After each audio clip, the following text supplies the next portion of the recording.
I'm Capriana, and I'm an interviewer here at WMAP Radio. You can tune in weekdays from 2 to 5 to catch me and some of the incredible guests that join us on our show, from doctors to authors, life coaches, actors to entrepreneurs. You can hear their stories here every day. Tune into our Long Island station, 103.9 FM weeknights from 7 to 8, in Orlando, Florida, 94.1 The Bud, and 24/7 at WMAPradio.com, where we bring you the world's most amazing people. Make us part of your day.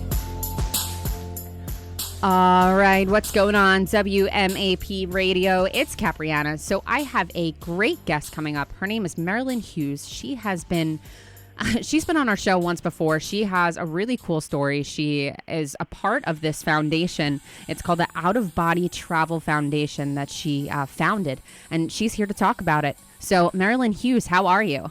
I'm doing great. How are you, Capriana? I am great. So just give us a little background about yourself for any of my listeners that don't really know who you are. Well, I've been writing about out-of-body travel since about 1987, and I have over 90 books written on out-of-body travel. I founded the Out-of-Body Travel Foundation in 2003, and you can find us on the web at outofbodytravel.org. All of our resources are available for free download. And we also are involved in a lot of charitable projects around the world. So we are working to reduce spiritual and physical hunger worldwide. So I know it's called the Out of Body Travel Foundation. So what exactly is that? It is, another word in some respects for mystical theology. In some religious traditions, it's called mysticism. Out-of-body travel is referred a lot to in the biblical texts and in ancient sacred texts, and in fact is where a lot of our revelation comes from. And it's experiences that are actually becoming much more commonplace these days. Not sure why, but people are starting to have these experiences much more commonly in the modern era. Seems like the veil between worlds is kind of becoming thinner. I think some of that is related to the fact that a lot more people are having near-death experiences, which is something we're going to talk about in this episode as well. And so because of the fact that medical science has, gone as far as it has, we have a lot more people going towards the threshold of death and coming back to tell about it.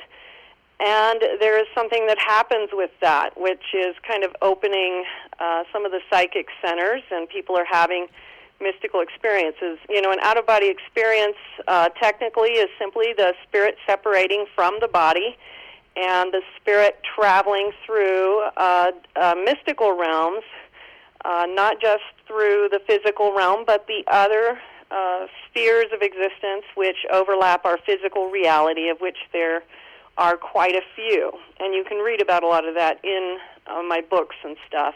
It's a lot more complex than I think a lot of people might realize. Mm-hmm. So how are people having this experience? Well, it happens to a lot of people spontaneously. When we're talking about it outside of the near-death phenomenon, for near-death experiencers, it happens usually inside either a near-fatal event or a fatal event where they're brought back. But for people who are having out-of-body experiences, they are usually having sometimes a spontaneous event. Sometimes people are having experiences where they are actually seeking it out. I mean, there's a lot of things around the world now. Robert Monroe was a pioneer in this field, and the Monroe Institute has been training people, for decades now to do this sort of thing. We have a lot of types of practices and things that people are learning nowadays to bring these things about. There's hemisync technology, there's brainwave technology. People are doing it through prayer and meditation. And so it's coming about in a number of ways. Some people experience it with guardian angels bringing them out of their bodies.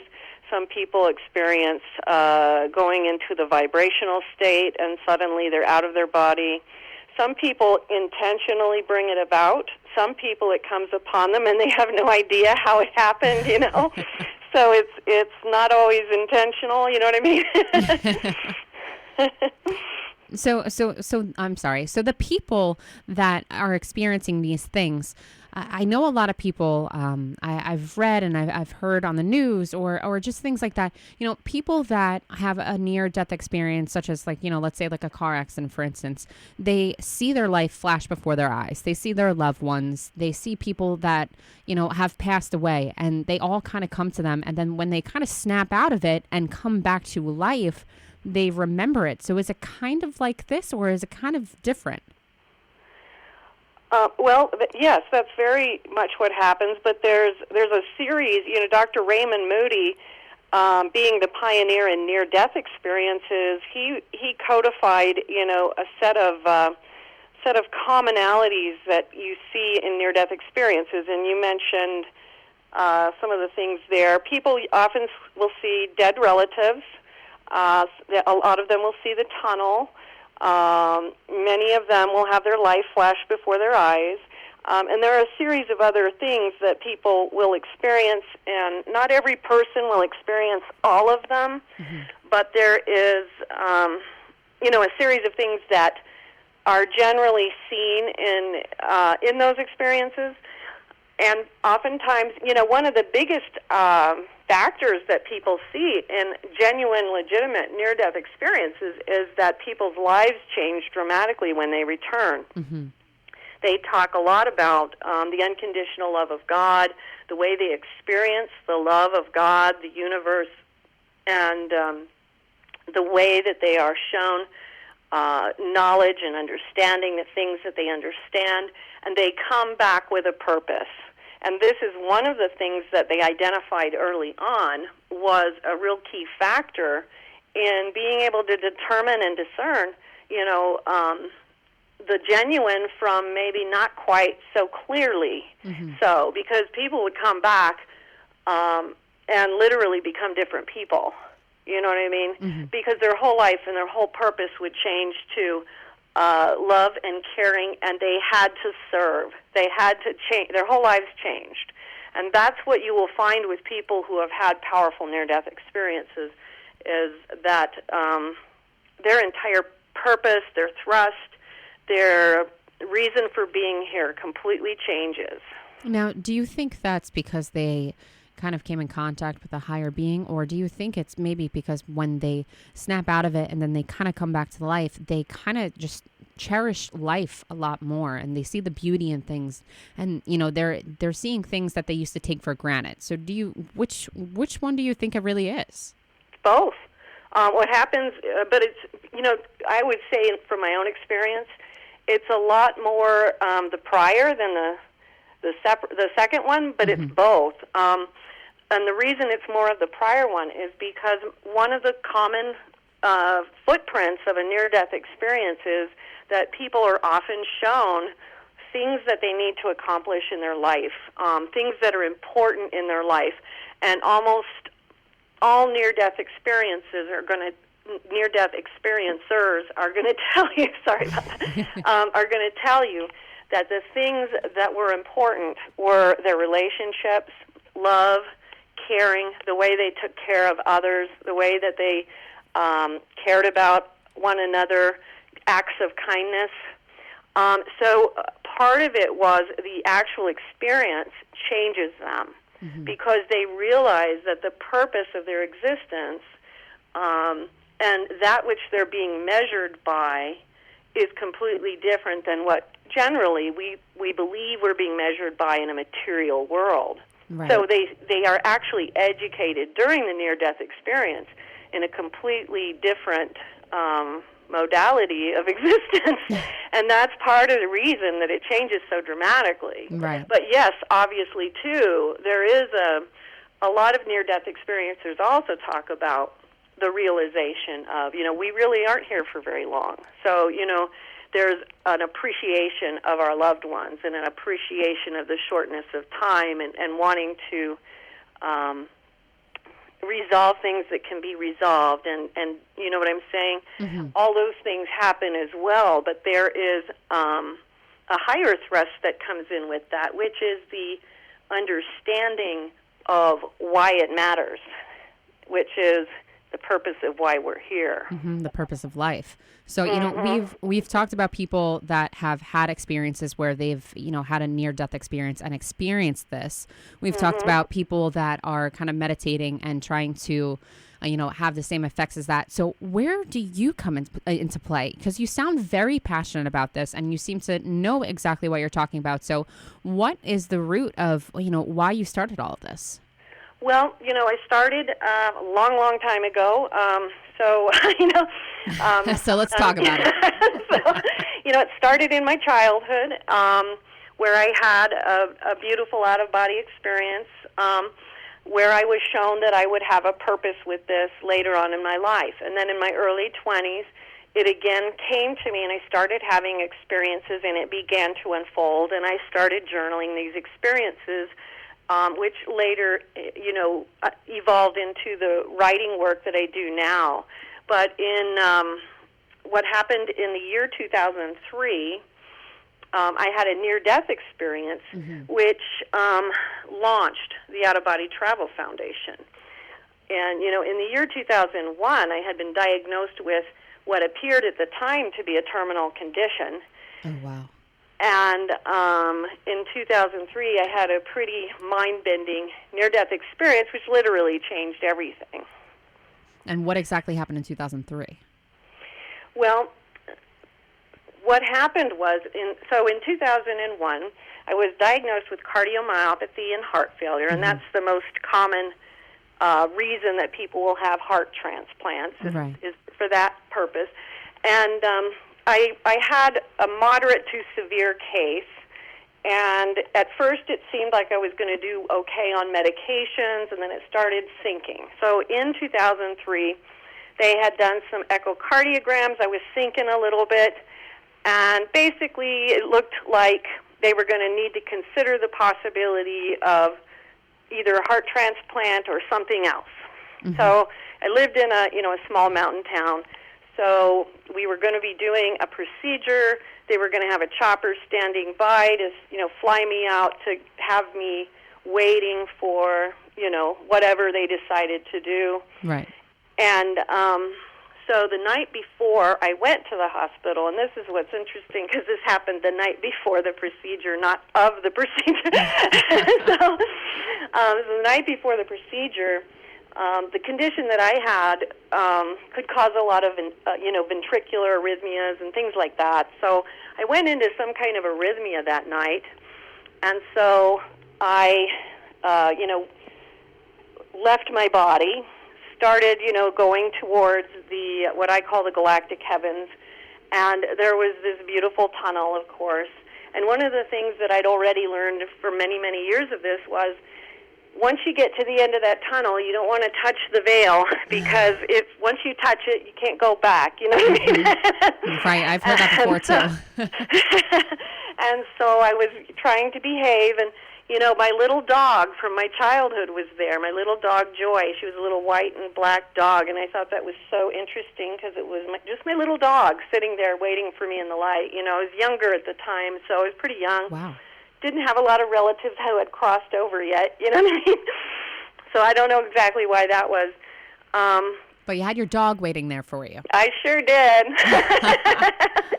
It's a man's best friend. That little doggy. But, so at that point, Christ came, and he took me on this journey through the heavens. It's really hard to describe, so I'll just try. But, it was just so beautiful. I was taken to an infinite number of worlds. And just the beautiful colors, the hues, and just flying at the speed of light through all these worlds. And I knew that I had been given some kind of grace where I had been allowed to do this, even though you're not really supposed to be allowed to do this unless you've made the decision you're not going back. You know what I mean? Right. What are these worlds like? I knew that was the case, but I didn't really know why or whatever. You know what I mean? Right, of course. And so I'd gone on this, fantastic journey, and it was just so wonderful and spectacular. And, I had 3 young kids at the time. My kids are all grown now. And so, I was in that space. I had 3 young children. And so Jesus returns me back to where I'm in this space, and I can see my husband and my 3 children. And Jesus explains to me, he's showing me this, it's like I don't know, for lack of a better word, it's like a meter which shows us our progress in life. And he tells me that the purpose of earthly life is to go from selfishness to selflessness. Right. And he says that I've accomplished what I need to accomplish and that I can go, but that it's still up to me, that if I want to go back, that I can go back.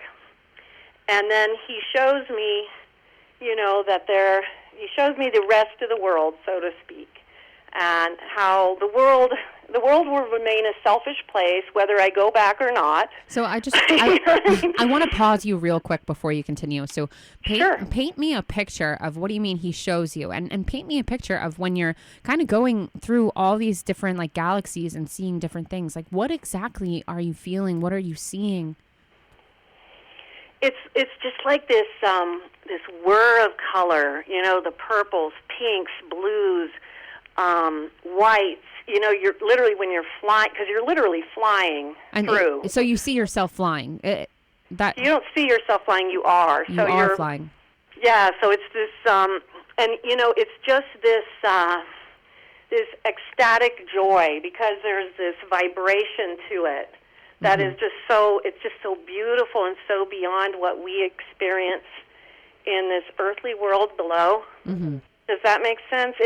It's kind of hard to explain. It's just so, once you're there, you definitely do not want to leave. That's for sure. I'm sure you've heard that from many people who've had NDEs, but you don't want to go. So is that heaven? When I'm standing, I'm sorry, go ahead. So is that heaven, would you say? What I was seeing were many heavens and many worlds is the way I would put it. And the way I've experienced it is that there's an infinite number of heavens and an infinite number of worlds, and there's an infinite number of purgatories and an infinite number of lower realms and hell realms too. And so it's not just one place; it's an infinite number of places. It's multidimensional. It's multiple. It's quantum. It's all those things. You know what I mean? So, it's many worlds in one world. Yeah. So and yet. Continue. but yet at the same time, it's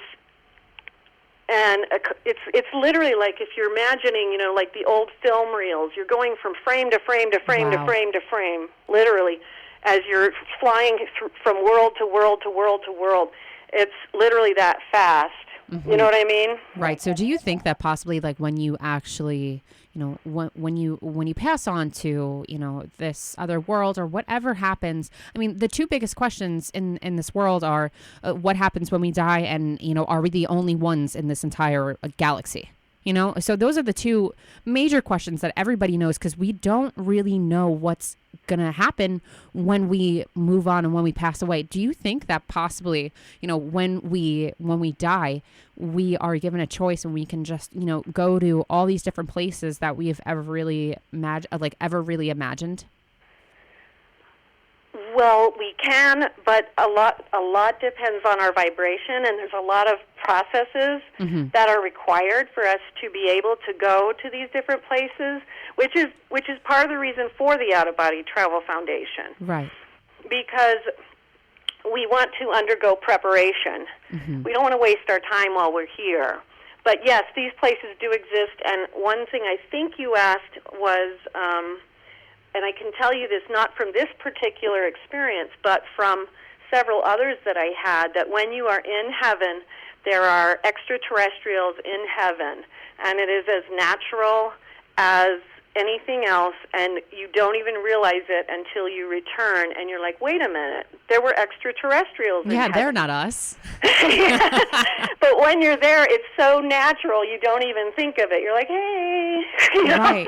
We're kind of just all as one. It's so natural, yeah. So, yeah, they're there too, and absolutely, we do have that.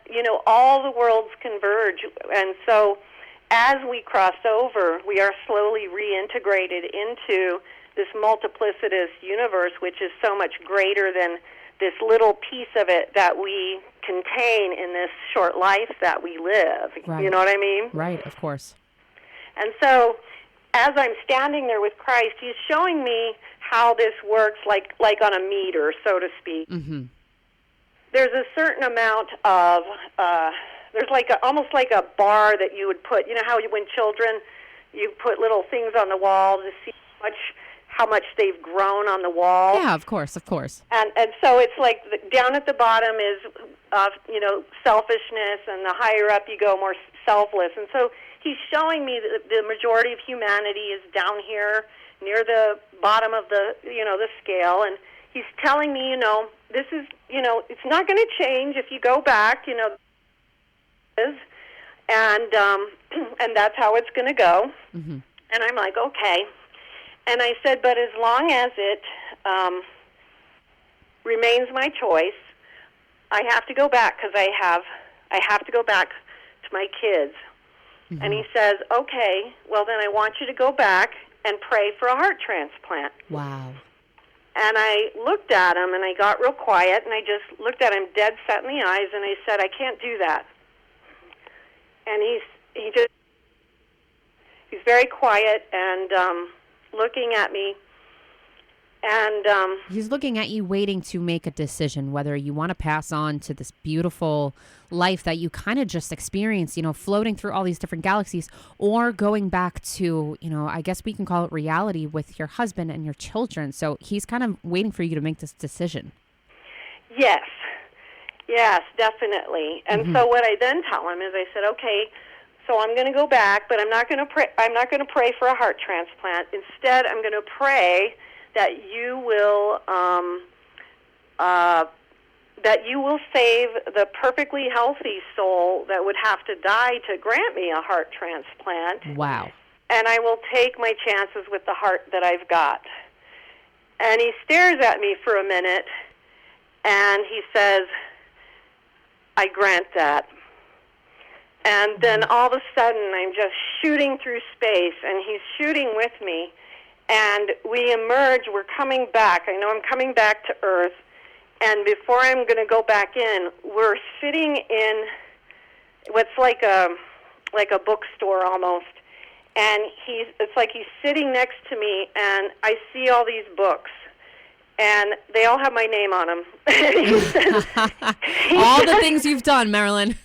It was funny because this was 2003, right before I did all this.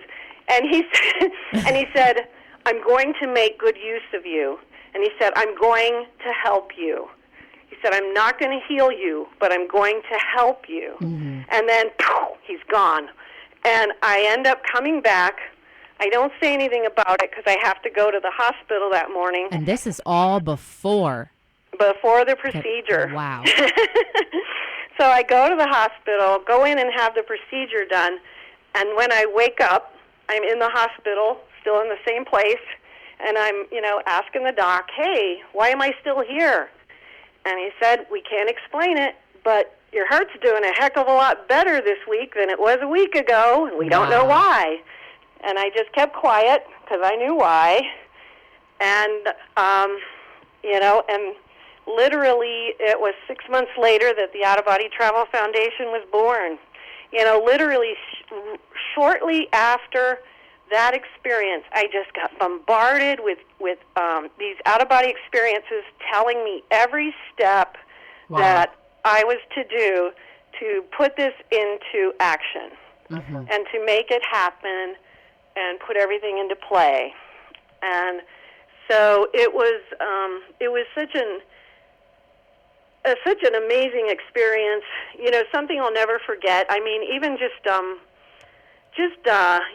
I can still remember just that trip with Jesus through the many, many worlds. Mm-hmm. And it's so hard to even describe it, but I can't wait to do that again, and to do it again in the sense of, whenever it's, the time to do it permanently. And, it's It's interesting because another thing that happens with a lot of near-death experiencers is they're not afraid of death anymore. That's for sure. You know what I mean? Right. And they kind of come to terms with it. Yeah. No. People end up not being afraid of death. I know some people are afraid of the process of dying in terms of how much pain they might go through. Mm-hmm. That's what I've heard from a lot of people. But most people lose the fear of dying itself. But yeah, the idea, everybody that I have spoken to who's had these experiences, there's a certain melancholy of, looking forward to the time I can return, but I got work I got to do, so I guess I better get to it.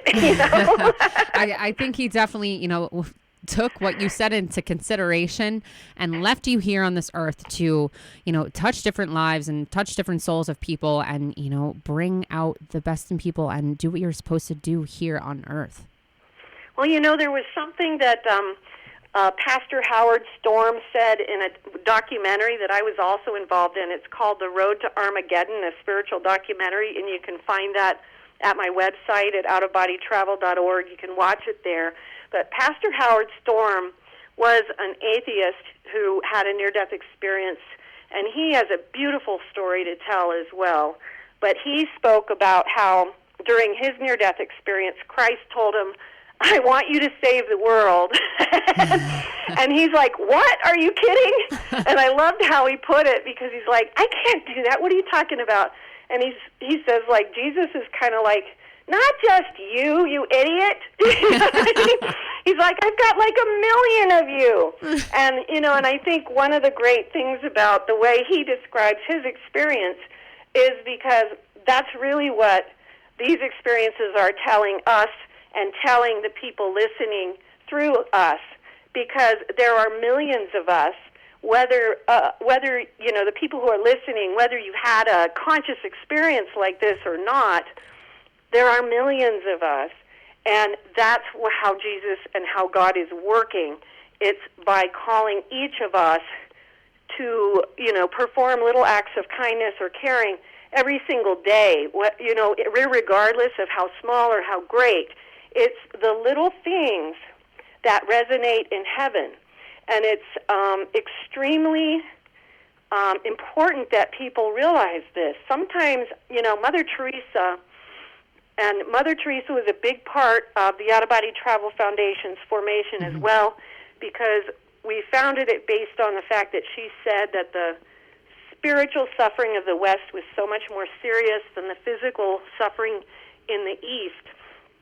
But she also said that you start with a smile. And when you think how simple that is, everyone can offer that.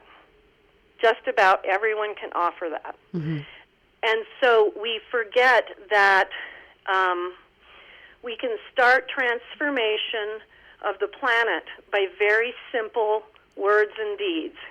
Little things, very small things, and they can multiply and they become greater and bigger. Of course, you never know what someone's going through in their life. So if you the only thing that you can offer is if you can just offer a smile, I mean, that could just change someone's day completely. And, I want to leave off with this. And next time we will talk, when we get you back on the show, we'll talk about what your life was like after, having that encounter with Jesus and going through the different galaxies. So I'm very eager to have you back on our show next time. So once again, we have Marilynn Hughes on the phone. She is the author of Out of Body Travel and the founder of the Out of Body Travel Foundation. So Marilynn, if any of my listeners are interested in contacting you, what is a website that we would be able to find you? outofbodytravel.org. And for your book, it's called Out of Body Travel as well. So where would we be able to find your book? Amazon, Barnes & Noble? Everywhere that you go online. And actually the one I would have people start with is called The Mysteries of the Redemption. And you can see all of our books are available at the website under Out of Body Books, and they're on Amazon, Barnes & Noble, and Audible, Kindle, all everywhere online, so you can find them pretty much wherever, and you can also download them freely at the website. If you can't afford them, they're freely available as well. And once again, guys, her website is outofbodytravel.org. Marilynn just doesn't have just, one or two books. She's written 98 books, 40 magazines, and around 15 CDs on out of body travel. So it's pretty amazing. Definitely check out, a couple of her books because she's definitely got plenty. All right. Until next time, Marilynn, you have a great rest of your week now, okay? You too. Thanks so much. It was great talking to you. All right. Take care now. Bye-bye. You too. Bye-bye. All right, guys. So up next at 3:30, we have Mike Broomer. He is part of our Long Island Summer Series. And at 4:30, we have Jade McAuliffe. She has been on our show a number of times. She is part of our Simply Amazing Women book series. So stay tuned, guys.